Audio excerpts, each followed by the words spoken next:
जब हमारा जो शुरू होता है, नया टॉपिक शुरू होता है, एक्सप्लेन एक्सप्लेन हमको करना है सरफेस टेंशन को, और ये हमारा है 11 पार्ट। तो अब इसमें हमको करना क्या है, आप इसको समझिए। देखो, इसको समझने के लिए आपको 3 पॉइंट्स का आपको ध्यान रखना है, स्पेशली 3 पॉइंट्स आपको 4 ध्यान में रखना है। एक तो ये है, जैसे आपको दिखाई दे रहा होगा लिखा हुआ, कि इसमें पहला पॉइंट क्या है कि अगर मॉलिक्यूल के बीच की डिस्टेंस 10⁻⁹ मीटर से कम है तो उनके बीच में अट्रैक्टिव फोर्स बहुत ज्यादा होता है, यानी आकर्षण बल जब बहुत ज्यादा होता है। और इससे ज्यादा अगर डिस्टेंस हो तो फोर्स ऑफ अट्रैक्शन होगा तो उम्र बहुत कम होगा या नेग्लिजिबल होगा, यानी हमारे लिए जो मायने रखती है वो 10⁻⁹ मीटर रखती है। दूसरी बात इसमें यह है, कोई भी सिस्टम या कोई लिक्विड की सरफेस इक्विलिब्रियम में तभी रह सकती है जबकि उसकी एनर्जी मिनिमम हो, कम से कम एनर्जी होनी चाहिए, तभी नहीं होगी।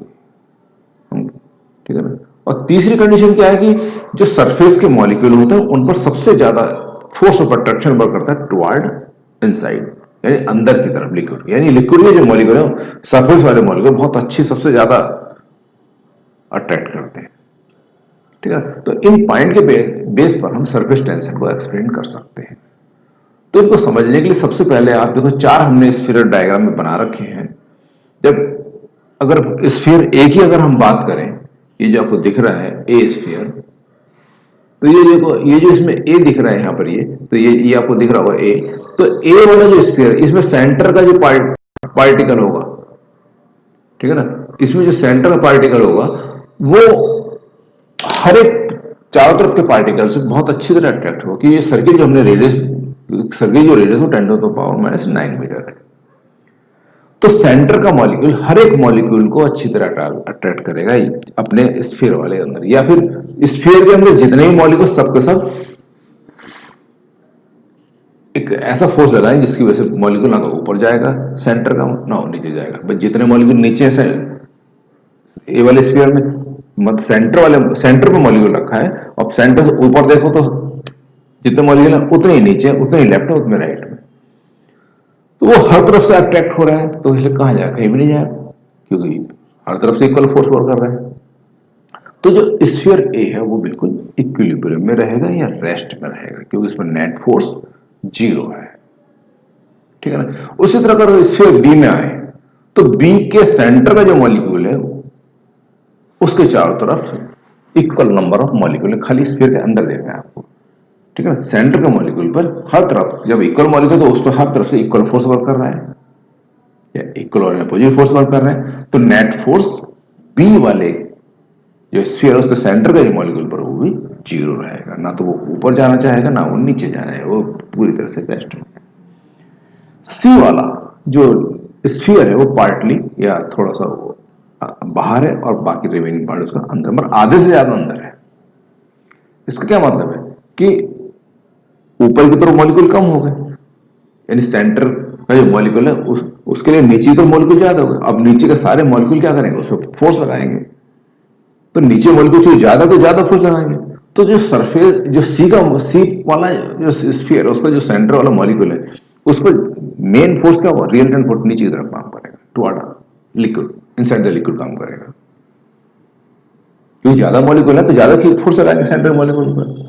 तो इस वजह से सी कि सेंटर वाला जो मॉलिक्यूल है वो अंदर की तरफ अट्रैक्ट हुआ लिक्विड पर, और बहुत ठीक है ना। अब आते हैं हम डी वाले पर। अब डी की क्या कंडीशन, डी पर देखो आधा बाहर है आधा अंदर है, तो ऊपर के अदर हाफ पार्ट में तो कोई मॉलिक्यूल है नहीं, नीचे वाले हाफ पार्ट में सारे मॉलिक्यूल हैं, तो इसके हाफ पार्ट के जितने मॉलिक्यूल हैं इसके सेंटर के मॉलिक्यूल अट्रैक्ट करेंगे, इनके ऊपर भी तो फोर्स कुछ है नहीं, बस सारा का सारा फोर्स नीचे की तरफ काम कर रहा है। यानी डी पर जो डी वाले स्फीयर के सेंटर में जो फोर्स है वो सबसे ज्यादा है, यानी सबसे मैक्सिमम फोर्स है अंदर की तरफ, यानी वो एग्जैक्ट सरफेस का जो मॉलिक्यूल है सबसे ज्यादा फोर्स उस पर वर्क करेगा। ठीक है ना। तो डी वाला डी के सेंटर पे जो मॉलिक्यूल है वो उस पर नेट फोर्स अंदर की तरफ यानी मैक्सिमम है, बहुत अच्छी तरह अट्रैक्ट हो रहा है। तो इसका मतलब क्या है कि जो ये सेंटर का मॉलिक्यूल यानी सरफेस का जो मॉलिक्यूल है वो अंदर आना चाहेगा। अब सरफेस एक मॉलिक्यूल थोड़ी, नंबर ऑफ मॉलिक्यूल्स है, तो डी वाले डायग्राम के बेस पर कि सरफेस का जितने भी मॉलिक्यूल हैं उन पर सबसे ज्यादा फोर्स वर्क करना है अंदर की तरफ, यानी सबसे ज्यादा फोर्स। तो सरफेस को मैक्सिमम अट्रैक्ट होता है अंदर की तरफ। ये जो हमारा तीसरा पॉइंट है, थर्ड पॉइंट है, उसमें ये बात लिखी हुई है। तो यानी कि जितने भी सरफेस के मॉलिक्यूल है, नेट फोर्स जब उनको अंदर की तरफ है, तो उसका क्या मतलब हुआ कि वो सारे के सारे अंदर की तरफ आने की कोशिश करेंगे सब मॉलिक्यूल, यानी खींच के अंदर की तरफ आएंगे मॉलिक्यूल। ठीक है ना? यानी सरफेस के मॉलिक्यूल फोर्स की वजह से सबके सब अंदर की तरफ खींचेंगे, बाहर नहीं जाने की कोशिश, अंदर जाने की कोशिश करेंगे। अब दूसरी बात आते हैं बात पर। अब मान लीजिए एक बर्तन में लिक्विड भर रहा है, ठीक है ना? अब उसको एक बड़े बर्तन से छोटे बर्तन में कर दीजिए, तो कूलिंग हो जाएगी या नहीं हो जाएगी? ठंडा हो जाएगा, क्योंकि उसका वॉल्यूम बढ़ेगा या एरिया बढ़ेगा, सरफेस एरिया बढ़ेगा। ठीक है ना? अब टेम्परेचर डाउन हो गया तो अंदर से जो मॉलिक्यूल वो कहां आएंगे? सरफेस पर आएंगे, तो उन्हें कुछ वर्क करना पड़ेगा। ठीक है ना?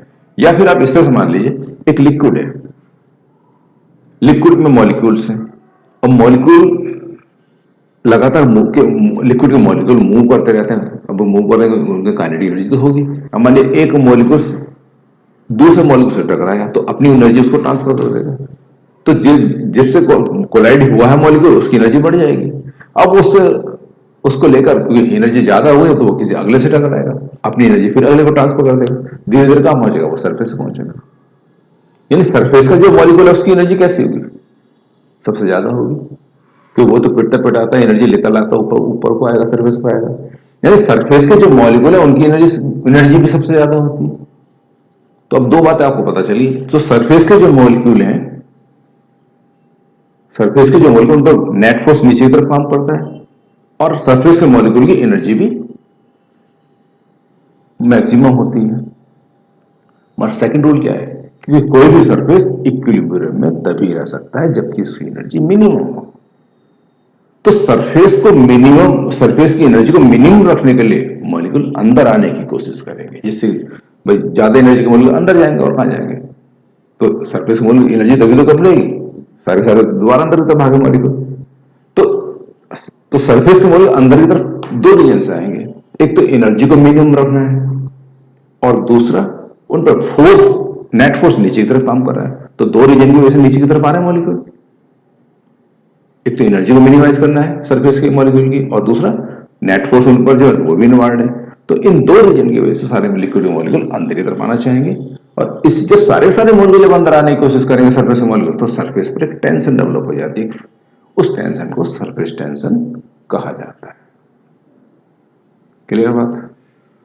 ठीक है ना? यानी सरफेस की एनर्जी को मिनिमम रखने के लिए सारे मॉलिक्यूल अंदर की तरफ आना चाहेंगे, एक रीजन ये। और दूसरा, नेट फोर्स मॉलिक्यूल पर, सरफेस के मॉलिक्यूल सबसे ज्यादा होता है अंदर की तरफ, तो उस फोर्स की वजह से भी अंदर खींचेंगे मॉलिक्यूल।